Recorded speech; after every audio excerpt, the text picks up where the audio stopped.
하나님 말씀 출애굽기 18장 1절에서 12절 말씀을 함께 읽도록 하겠습니다. 모세의 장인 미디안 제사장 이드로가 하나님이 모세에게와 자기 백성 이스라엘에게 하신 일, 곧 여호와께서 이스라엘을 애굽에서 인도하여 내신 모든 일을 들으니라. 모세의 장인 이드로가 모세가 돌려보내었던 그의 아내 십보라와 그 두 아들을 데렸으니 그 하나의 이름은 게르솜이라. 이는 모세가 이르기를 내가 이방에서 객이 되었다 하며, 하나의 이름은 엘리에셀이라. 이는 내 아버지의 하나님이 나를 도우사 바로의 칼에서 구원하셨다 함이더라. 모세의 장인 이드로가 모세의 아들들과 그 아내로 더불어 광야에 들어와 모세에게 이르니, 곧 모세가 하나님의 산에 진친 곳이라. 그가 모세에게 전언하되 그대의 장인 나 이드로가 그대의 아내와 그와 함께한 그 두 아들로 더불어 그대에게 왔노라. 모세가 나가서 그 장인을 맞아 절하고 그에게 입맞추고 그들이 서로 문안하고 함께 장막에 들어가서 모세가 여호와께서 이스라엘을 위하여 바로와 애굽 사람에게 행하신 모든 일과 길에서 그들의 당한 모든 고난과 여호와께서 그들을 구원하신 일을 다 장인에게 고하매, 이드로가 여호와께서 이스라엘에게 모든 은혜를 베푸사 애굽 사람의 손에서 구원하심을 기뻐하여 가로되, 여호와를 찬송하리로다. 너희를 애굽 사람의 손에서와 바로의 손에서 건져내시고 백성을 애굽 사람의 손 밑에서 건지셨도다. 이제 내가 알았도다. 여호와는 모든 신보다 크심으로 이스라엘에게 교만히 행하는 그들을 이기셨도다 하고, 모세의 장인 이드로가 번제물과 희생을 하나님께 가져오매 아론과 이스라엘 모든 장로가 와서 모세의 장인과 함께 하나님 앞에서 떡을 먹으니라. 아멘.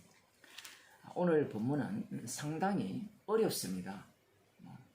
이게 뭐가 어려웠냐, 이렇게 여러분들이 생각할지 모르지만, 좀 본문 내용이 생뚱맞다라고 할까요? 좀 사건의 전개 과정에 있어서 앞서서 아말렉과의 전쟁을 이스라엘 백성들이 했습니다. 그 전쟁의 승리는 어린 양의 피의 승리죠. 하나님의 희생의 승리입니다. 그런데 갑작스럽게 모세의 가정이 등장합니다. 왜 이 본문이 이렇게 등장하는가? 여기에 보면 모세의 장인 미디안 제사장 이드로라고 표현하고 있어요. 이것은 출애굽기 3장입니까? 2장에 보면 그 모세가 미디안 광야로 도망갔을 때 3장 1절에 그렇게 나오죠. 미디안 제사장 이드로, 이렇게 표현합니다.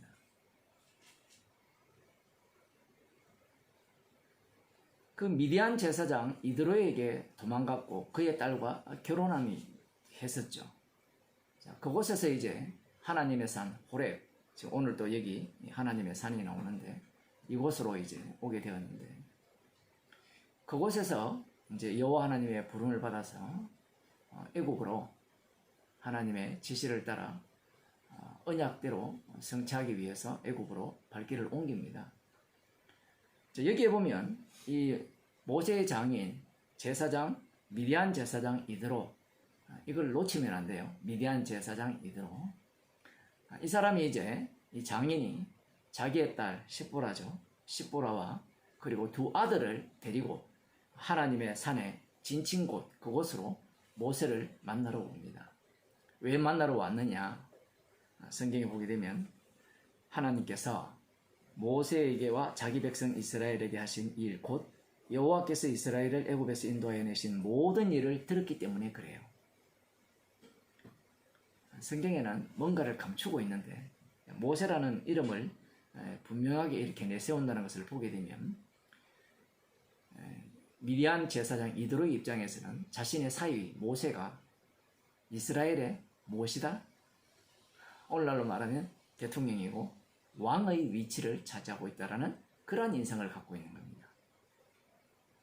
본인도 미디안의 그 제사장이니까 이 당시에 뭐 재정일치 시대라고 볼 수가 있다면 뭐 하나의 뭐 족장의 위치 그런 위치를 차지했겠지만 그 이스라엘의 그 민족의 수는 자기가 이렇게 차지하고 있는 그러한 어떤 사람들의 숫자보다는 훨씬 많은 숫자로 그렇게 보였을 거고, 그 무엇보다도 중요한 것은 하나님께서 모세와 이스라엘 자손에게 어떠한 일을 하셨는가, 어떻게 인도해 내셨는가, 그 얘기를 들은 거예요. 미디안 제사장 이드로의 입장에서는 그러한 능력을 본 적이 없습니다. 자신이 비록 이 제사장 직분을 감당하고 있지만 이 제사장이라 하니까 그래서 우리들이 헷갈리는데, 그냥 우상 섬기는 제사장 이렇게 보시면 돼요. 그럼 이 미디안 제사장 이드로의 안목에는 하나님이라고 하면 똑같이 엘로힘이고요, 여호와라고 해도 이전에도 이스라엘 그 사람들이 여호와 이름을 불렀던 그런 경험들이 있잖아요. 그러니까 이 미디안 제사장의 입장에서는 엘로힘이라 하면 그냥 신, 여호와라고 하면 또 다른 신, 뭐 바알 신, 뭐 라 신, 이런 종류 중에 하나에 불과한 거예요. 그래서 이 본문이 어렵다는 겁니다. 마치 이 미디안 제사장 이드로가 여호와 하나님께서 행하신 일들을 듣고, 야, 여호와 하나님께서 놀라운 일을 행하셨네, 그래서 지금 찾아왔다고 이렇게 볼 수 있지만 전혀 그렇지 않습니다. 한 자리 차지하기 위해서 찾아온 거예요. 그걸 어떻게 하느냐, 나중에 민수기 10장 29절에 보면 모세가 이렇게 이야기합니다. 민수기 10장 29절에는 미디안 제사장 이드로라고 표현하지 않아요. 제사장이라는 이름을 싹 빼버립니다. 미디안 사람, 뭐 호밥스의 뭐 어쩌고저쩌고 이렇게 나와요. 모세가 우리는 약속의 땅에 들어갈 것이다 이렇게 이야기를 하니까 자신은 고향으로 돌아가겠다 이렇게 이야기해요. 왜냐하면 이미 이 아론이 대제사장으로 세워졌고, 이 아론 혈통이 제사장 직분을 감당하고 있고, 그리고 레위 지파들이 그 제사장을 이렇게 보조하는 그러한 어떤 직분을 다 부여받았기 때문에 자신이 쓸 자리가 없습니다. 제사장이 날아가 버렸죠. 이 사람은 미디안에 있을 때는 나름대로 제사장의 그 뭐라고 할까요, 역할을 감당하고, 그 나름대로 그 당시에 제사장은 다 높은 위치를, 지위를 갖고 있었으니까 뭐 그러했는데, 사위가 모세잖아요. 이스라엘의 지도자잖아요. 그렇게 왔을 때 뭐 아무것도 아닌 거예요. 이제 그냥 이스라엘 백성 속으로 들어가지도 않았어요. 그 말을 들어보면 나는 고향으로 돌아가겠다 이 얘기예요.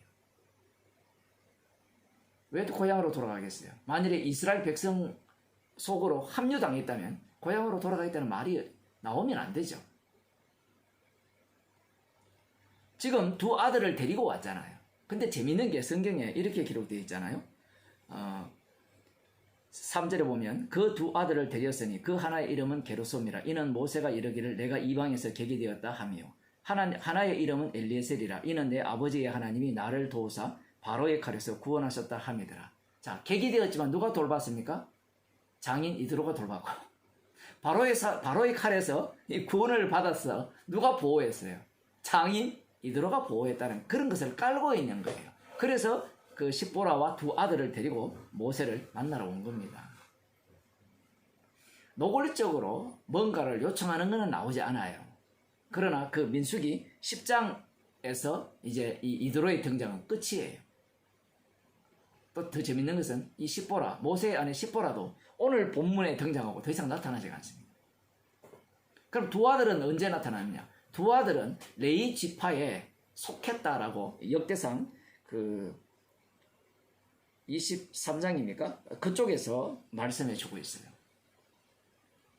그러니 그 지금 여기에 나오는 이러한 어떤 인물들이 어떤 역할을 하느냐라고 할 때는 이 인물들 중심보다는 오히려 모세를 우리가 주목해야 되는 겁니다. 모세를 주목하면서 이스라엘 백성들이 어떤 태도를 취하느냐. 모세가 장인이 왔다고 하니까 뭐 버선발로 뛰어나가죠. 뛰어나가서 여기에 보면 그 6절부터 봅시다. 6절에 보면 그가 모세에게 전언하되 그대의 장인 나 이드로가 그대의 아내와 그와 함께한 두 아들로 더불어 그대에게 왔노라. 의미심장한 의미를 담고 있죠. 그래서 제가 앞서서 그러한 말씀을 드린 겁니다. 그러자 모세가 나가서 그 장인을 맞아 절하고 그에게 입맞추고 그들이 서로 문안하고 함께 장막에 들어가서 모세가 희한한 이야기를 해요. 보고합니다. 보고. 누구에게? 장인에게. 모세가 여호와께서 이스라엘을 위하여 바로와 애굽 사람에게 행하신 모든 일과 길에서 그들이 당한 모든 고난과 여호와께서 그들을 구원하신 일을 다 장인에게 고하매. 고한다고 알아듣습니까? 이스라엘 백성이 아닌데, 언약의 사람이 아닌, 언약의 자손이 아닌데. 갑자기 모세가 어디로 돌아가 버렸냐 할 때는 가정으로 돌아가 버렸어요. 가정으로 돌아갔다는 것은 이것이 지금 이 전쟁이, 출애굽 전쟁이 6월절 어린 양이 필요하는 전쟁이었잖아요. 혈과 육의 전쟁이 아니란 말이에요. 그런데 장인이 자기의 아내와 두 아들을 데리고 오니까 갑자기 모세는 이 장인이 어느 자리를 점하게 만들어 버립니까? 자신의 장인이니까 모세보다 더 높은 자리로 이렇게 올려버렸어요. 자동적으로. 보고한 거잖아요. 이렇게 보고를 하니까 지도 뭐예요? 제사장이잖아요. 이 제사장의 특징은 이드로를 보면 힘센 신을 따라가는 그러한 어떤 경향이 있는 모양입니다. 자기가 믿던 그 신보다는 이 모세와 이스라엘을 구출한 그 여호와 하나님이 더 힘이 센 거예요. 그래서 이렇게 이야기합니다. 이드로가 여호와께서 이스라엘에게 모든 은혜를 베푸사 애굽 사람의 손에서 구원하심을 기뻐했다라고 하죠. 이드로가 여호와께서 이스라엘을 애굽 사람의 손에서 구원한 것을 기뻐했다 이렇게 이야기를 하니까 이드로가 마치 여호와 하나님을 아는 자로 이렇게 우리는 보여지지만 지금 그렇지 않습니다. 제가 계속해서 반복해서 말씀드립니다만은 이드로가 말하는 여호와는 하나의 우상에 불과해요. 신들 중에 하나, 힘센 신. 왜냐하면 이 이드로는 6월절 어린 양의 피에 참여하지 않은 사람입니다. 거기에 참여해야만 이스라엘 백성이 되죠. 이후에 이제 이 모세의 두 아들들은 그 속에 합류를 당하죠.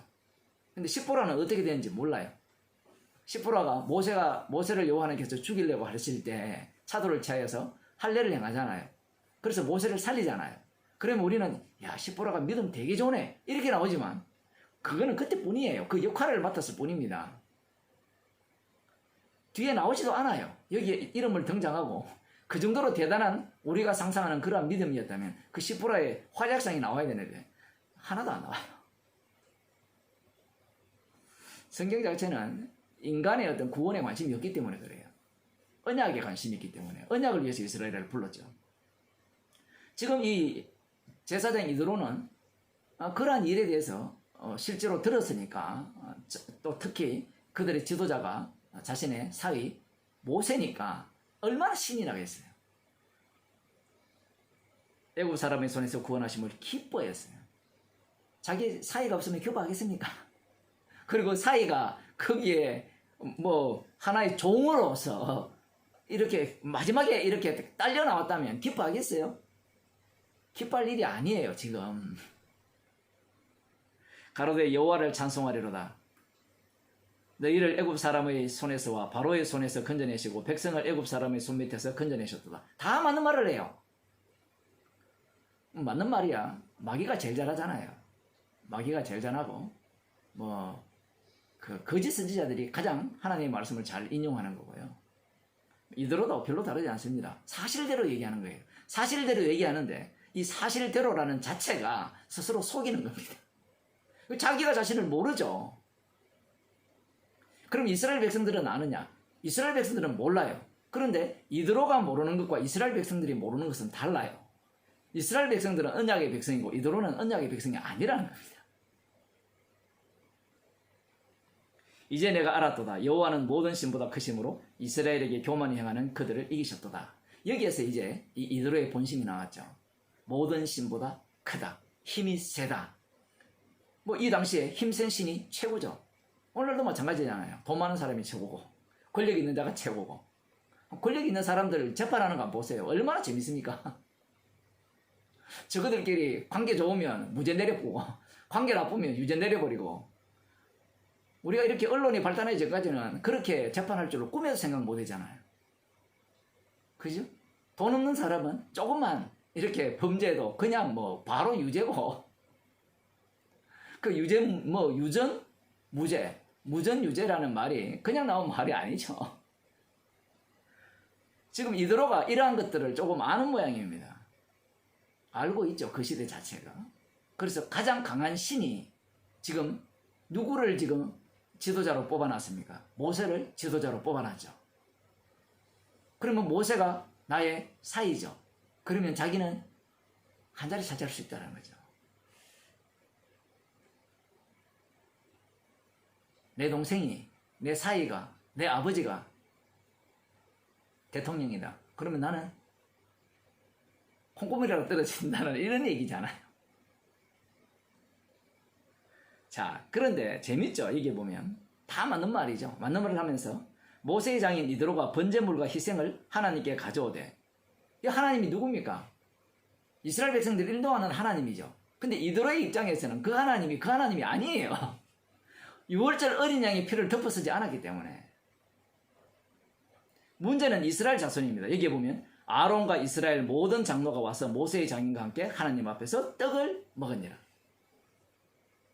이후에 이제 아론이 대제사장으로 세워지고 난 뒤에 이제 아론을 중심으로 이제 함께 여호와 앞에서 떡을 먹어야 되는데, 여기에서 여호와 앞에서 하나님 앞에서 먹었다고 하니까 하나님이 거기 계셨느냐 이렇게 생각할 수 있지만, 앞서서 보게 되면 여기에 하나님의 산이라고 되어 있죠. 하나님의 산을, 이 산이라는 것을 제가 볼 때는 묵음을 처리하지 않았느냐. 하나님 보이지 않으시니까. 그러면 왜 이렇게 성경에 이렇게 기록을 했을까? 궁금하죠? 왜 이렇게 기록했을까요? 대부분의 주석들이나 해석들을 들여다보면 이 부분을 다 긍정적으로 봅니다. 이드로를. 칼빈 같은 경우에는 고민을 엄청 했어요. 보니까 부정적으로 보다가 긍정적으로 넘어가 버렸는데, 부정적으로 볼 수밖에 없는 게 이제 13절 후반부부터 보게 되면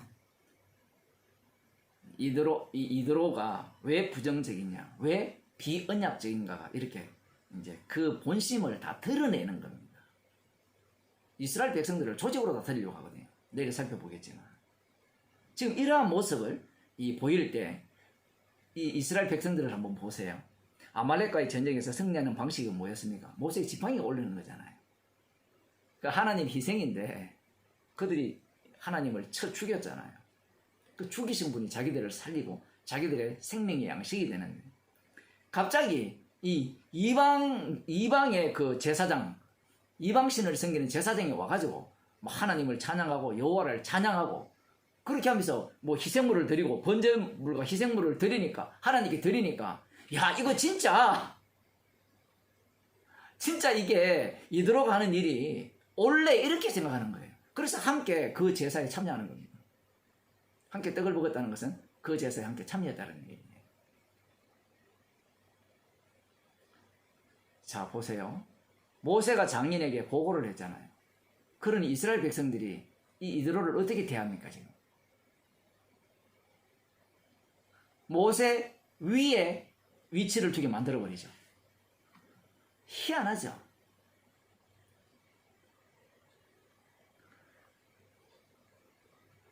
이스라엘 백성들을 하나님께서 보내셔서 언약대로 애굽에서 구출하여서 그들을 어린 양의 피로 만든 새로운 하나님의 아들로 만들었는데, 모세는 자기의 아내와 아들들을 데리고 온 장모 속으로 이스라엘을 집어넣어버려요.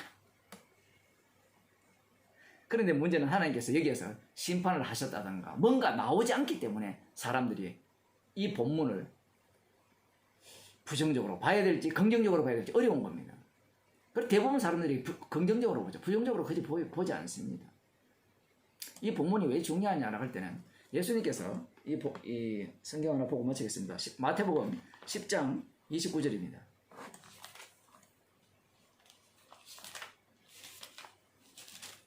(10장 29절에) 보면 예수님께서 이런 말씀을 하십니다.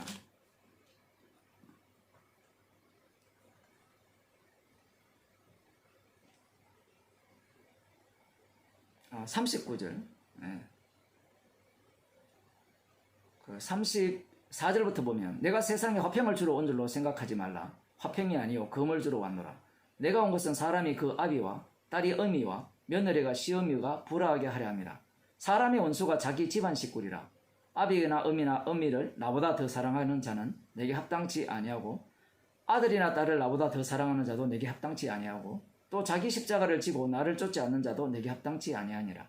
자기 목숨을 얻는 자는 잃어버릴 것이요 나를 위하여 자기 목숨을 잃는 자는 얻으리라. 이렇게 말씀을 하시거든요. 자기 목숨의 확대가 남편, 아내, 아버지, 엄마, 며느리, 시어머니 이렇게 가는 거예요. 딸, 아들.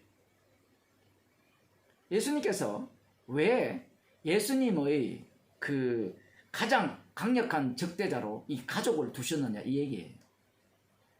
사람들이 재밌는 게 이런 거예요. 복음 이야기하다가 다 가족 중심으로 가버려요. 오늘날 시대가 그렇습니다. 복음 좋다 해놓고 궁극적으로는 자기 가족 중심으로 가버려요.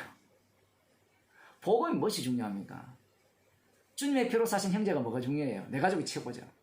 그래서 오늘날 이 시대는 복음을 듣고 어디로 가느냐? 집구석으로 가죠. 그래서 집구석을 완전히 신당화 시키는 겁니다. 자기 아들이 예수를 믿든 안 믿든 그게 소중한 거예요. 그러면 어느 누가 자기 목숨을 예수님보다 더 사랑하느냐? 자기 목숨을 미워할 수 있느냐? 없어요. 없으면 다 지옥 가야 되죠.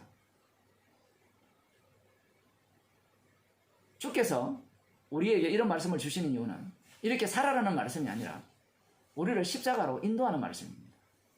없으니까 죽음 마땅하죠. 죽음 마땅하게 되면 성령께서 어떻게 인도하시는가? 자기 목숨을 미워하는 자로 만들어냅니다. 이 말만 안 했으면 사람들이 되게 좋아하죠. 우리는 자기 목숨을 미워할 수 없는 인간입니다. 우리는 죄인입니다. 이런 소리 되게 좋아하거든요. 구원파들이. 그런데 주님은 그런 죄인도 만들어내시고 어차피 우리 목숨은 내 게 아니니까 주님께서는 이 자기 목숨을 미워하는 자로 주님은 세워버립니다. 그것이 십자가의 능력이죠. 십자가의 피가 어디에서 무너지느냐라고 할 때는 지금 여기에서 보게 되면 자기 가정에서 무너져 버립니다. 복음 아무리 이야기해도 아내가 뭐라 해버리면 자식이 뭐라 해버리면 복음 다 날아가는 거예요. 기도하시겠습니다. 하나님 아버지, 십자가의 원수가 나 자신임을 말씀하시고 오늘 또 주께서 우리들을 십자가로 이끄셔서 죄인으로 드러나게 하시고 주님께서 주의 증인으로 세워주시기에 오늘 또 우리들이 주님의 백성으로서 주님을 증거하는 자로 살아갈 수 있습니다. 주님, 저희들을 날마다 불쌍히 여기시사 십자가만 사랑하며 우리 자신의 생명을 미워하는 인생으로 살게 하여 주옵소서. 예수님 이름으로 기도드리옵나이다.